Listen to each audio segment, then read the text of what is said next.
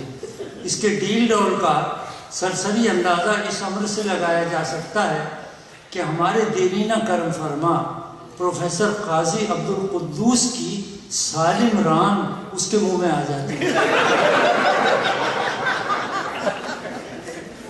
اور یہ پروفیسر مذکور ہی نے بتایا کہ بندہ خدا تم نے بھی بڑا غضب کیا. 13 مہینے کا السیشن ہی تو پورا پاٹھا کتا ہوتا ہے. کتابوں میں لکھا ہے کہ 3 مہینے سے زیادہ کا السیشن نہیں لینا چاہیے. اس پر مرزا نے یہ نمک چھڑکا کہ آنکھوں دیکھی بات ہے. کتے کی تندرستی اور نسل اگر مالک سے بہتر ہو تو مالک آنکھیں ملا کر ڈانٹ بھی نہیں سکتا.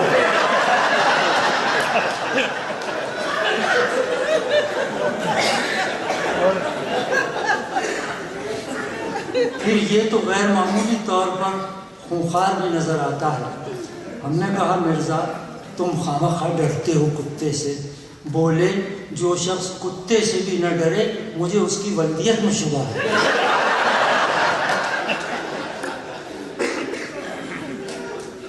ہم نے کہا مرزا کتا اگر خونخوار نہ ہو تو پالنے سے فائدہ, پھر آدمی بکری کیوں نہ پال لے. بولے ہاں بکری کتے سے بدرجہ بہتر ہے. بڑی بات یہ کہ جب چاہو کاٹ کر کھا جاؤ. گرچہ چھوٹی ہے ذات بکری کی, دل کو بھاتی ہے بات بکری. بیسا بیسی میں نے کہیں اور لکھا ہے کہ مسلمان کسی جانور کو اس وقت تک محبت سے نہیں پال سکتا جسے وہ کاٹ کر ذبح کر کے کھا نہیں سکتا.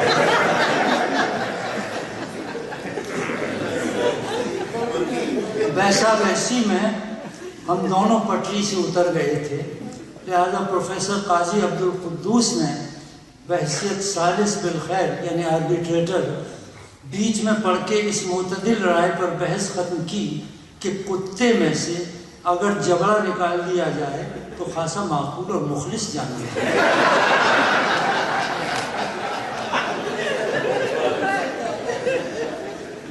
قاضی عبدالقدوس نے کچھ غلط نہیں کہا تھا کہ بڑا کتا بڑی مشکل سے سدایا جاتا ہے. پھر نیا گھر, نئے چہرے, نئی بوباس. نتیجہ یہ کہ پہلی رات سیزر خود سویا نہ دوسروں کو سونے دیا. رات بھر ایک سانس میں منہ زبانی بھونکتا رہا. دوسری رات بھی وحشت کا یہی عالم رہا. البتہ 24 گھنٹے کی تربیت سے اتنا فرق ضرور پڑا کہ فجر کے وقت جن اراکین خاندان کی آنکھ لگ گئی تھی ان کے منہ چاٹ چاٹ کر آگ غفلت سے بیدار کیا. تیسرے رت جگہ سے پہلے ہم نے اسے ایک سونے کی گولی دی, سلیپنگ ٹیبلٹ. کوئی فاقہ نہیں ہوا. چوتھی رات 2 دن. مگر صاحب کیا مجال جو ذرا چپکا ہو جائے. زچ ہو کر مرزا سے رجوع کیا تو کہنے لگے میری مانو آج اسے کچھ نہ دو, خود 3 گولیاں کھا لو.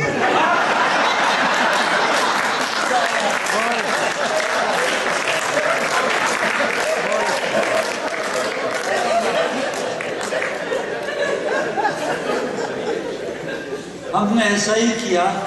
اس رات وہ بالکل نہیں بھونکا.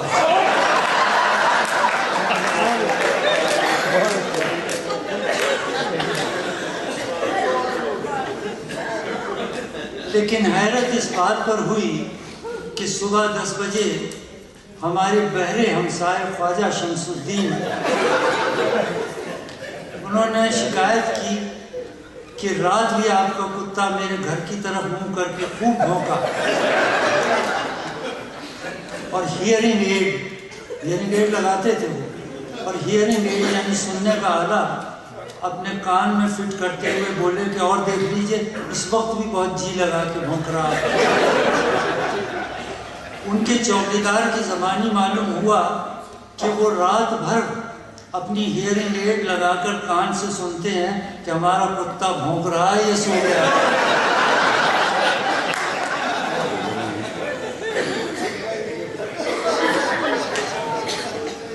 وہ یہ کہتے بھی سنے گئے کہ سیزر اشرافوں کا کتا معلوم نہیں ہوتا۔ ادھر ان کی بیوی کی بدگمانی کا یہ عالم کہ سیزر جھوٹوں بھی دروازے میں جھانک لے تو جھٹ ہاتھ بھر کا گھونگھٹ نکال لیتی تھی۔ 3 ہفتے بعد دیکھا کہ پھر منہ کھلا ہے ہمارے غمکدے کی طرف چلے آ رہے ہیں۔ ہمارے پرجوش السلام علیکم کو جواب میں فرمایا، دیکھیے اس خنزیر کے بچے نے کیا کیا ہے۔ مرزا بیچ میں بول اٹھے، منہ سنبھال کر بات کیجئے، وہ کتے کا بچہ ہے۔ اس حملہ معترضہ کے بعد ہم بھی کچھ سخت بات کہنے والے تھے کہ مرزا نے، جو اس وقت ہم سے لوڈو کھیل رہے تھے، ہمارے کوہنی مار کر اپنی چھجے دار بھووں کی جنبش سے خواجہ شمس الدین کی بائیں ٹانگ کی طرف اشارہ کیا جو گھٹنے تک پائنچے سے بے نیاز تھی۔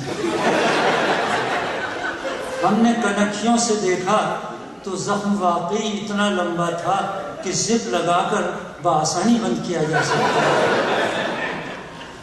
ندامت اور انسانی ہمدردی کے جذبات سے مغلوب ہو کر ہم نے پوچھا، کیا کتے نے کاٹا ہے؟ فرمایا، جی نہیں، میں نے خود ہی کاٹ لیا۔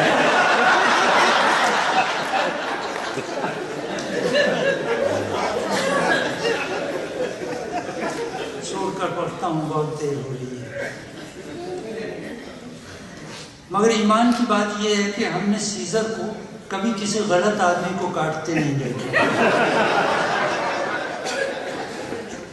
مرزا کو اللہ نے حد درجے محتاط اور رحمی طبیعت عطا کی ہے۔ ہمیں یقین ہے کہ انہیں آب حیات بھی پینا پڑے تو بغیر ابالے نہیں پیئیں گے۔ اسی وجہ احتیاط کے باعث انہوں نے سیزر کے آنے کے بعد ہمارے ہاں آنا جانا کم کر دیا۔ پروفیسر عبدالقدوس مرزا کو طرح طرح سے سمجھانے لگے کہ کتا بڑا بے نظیر جانور ہے۔ کتے کے سوا کوئی جاندار پیٹ بھرنے کے بعد اپنے پالنے والے کا شکر ادا نہیں کرتا۔ غور کرو، دمدار جانوروں میں کتا ہی تنہا ایسا جانور ہے جو اپنی دم کو بطور آلۂ اظہار خلوص و خوشنودی استعمال کرتا ہے، ورنہ باقی مادہ گنوار جانور تو اپنی پونچھ سے صرف مکھیاں اڑاتے ہیں۔ دمبا یہ بھی نہیں کر سکتا۔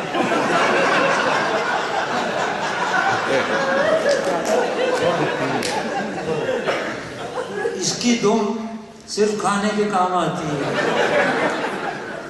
البتہ بیل کی دم کو مروڑیں تو ایکسیلریٹر کا کام دیتی ہے۔ مگر تمہیں بیل گاڑی تھوڑی دوڑانی ہے۔ پھر مرزا کے زانوں پہ ہاتھ مار کر کہنے لگے کہ ہائے، ایک فرانسیسی ادیبہ کیا خوب کہہ گئی ہے کہ میں آدمیوں کو جتنے قریب سے دیکھتی ہوں اتنے ہی کتے اچھے لگتے ہیں۔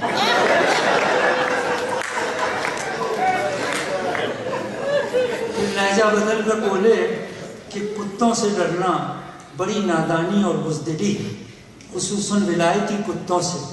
پھر مرزا کا ڈر نکالنے کے لیے انہی کی کھچڑی سر کی قسمیں کھا کھا کر یقین دلایا کہ انگریزوں کے کتوں کے دانت مصنوعی ہوتے ہیں، کھانے کے اور کاٹ کھانے کے اور۔ کتا پالنا تو ایک طرف رہا، کتوں اور پروفیسر قاضی عبدالقدوس کے باہمی تعلقات کاٹنے اور کٹوانے کے کامیاب تجربات سے کبھی آگے نہیں بڑھے، ورنہ ان کا علم الحیوانات اس حد تک کتابی یعنی ناقص ہے کہ ہمارے بچے جس دن بازار سے طوطے کا پہلا جوڑا خرید کر لائے تو ان سے دریافت کیا، چچا جان ان میں نر کون ہے اور مادہ کون سی؟ فاضل پروفیسر نے 4-5 منٹ تک سوال اور جوڑے کو الٹ پلٹ کر دیکھا، پھر بہت محتاط انداز میں فرمایا، بیٹا یہ بہت طوطا چشم جانور ہوتا ہے، ابھی 2-3 مہینے اور دیکھو، دونوں میں سے جو پہلے انڈے دینا شروع کر دے وہی مادہ ہوگا۔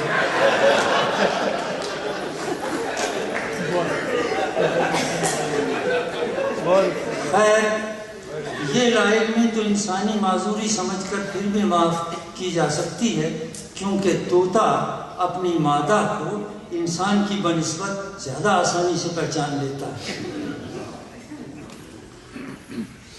ایک دن انہوں نے کہا کہ ان کو اپنے بالشت بھر کے پلے سے بے انتہا فائدہ پہنچ رہا ہے۔ مرزا نے کہا ذرا کھول کے بات کرو۔ بولے اب تم سے کیا پڑتا، کتے کو روزانہ گوشت چاہیے، اور یہ ہم پر کتا پالنے کے بعد ہی منکشف ہوا کہ پہلے ہمارے گھر میں روزانہ گوشت نہیں پکتا تھا اور ہم بناسپتی زندگی بسر کر رہے تھے۔ اونچی ذات کے کتوں کی صحت بخش صحبت سے پروفیسروں کی کایا پلٹ ہونا تو غیر شاعرانہ خیال آرائی ہے، تاہم اس کی گواہی سارا محلہ دے گا کہ ہمارے بعض احسان فراموش ہمسایوں کی گرتی ہوئی صحت پر سیزر کی موجودگی، خصوصاً اس کے بھونکنے کا نہایت خوشگوار اثر پڑا، جس کا ایک ادنا کرشمہ یہ تھا کہ غریب خانے کے سامنے سے گزرتے ہوئے لدھڑ سے لدھڑ پڑوسی کی چال میں ایک عجب چوکنا پن، ایک عجیب چستی اور لپک جھپک پیدا ہو گئی۔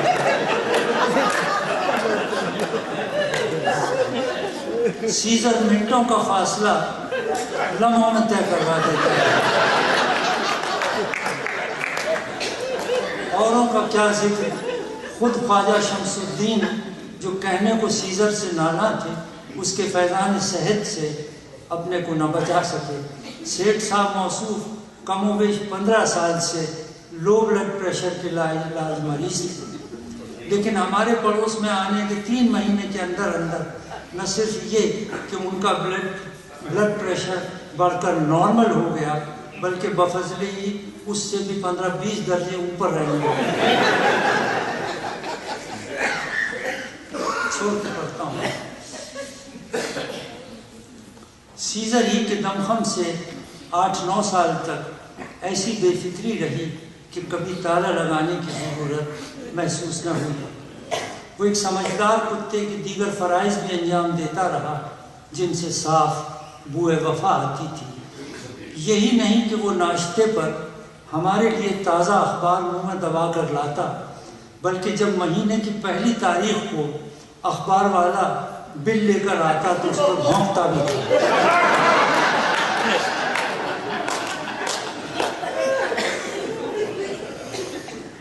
اور ایک منہ میں اخبار لانے پر ہی موقوف نہیں، وہ تو کہیے ہم نے خود 2-3 دفعہ سختی سے منع کر دیا، ورنہ وہ تو ہمارے لیے توست بھی اسی طرح لا سکتے۔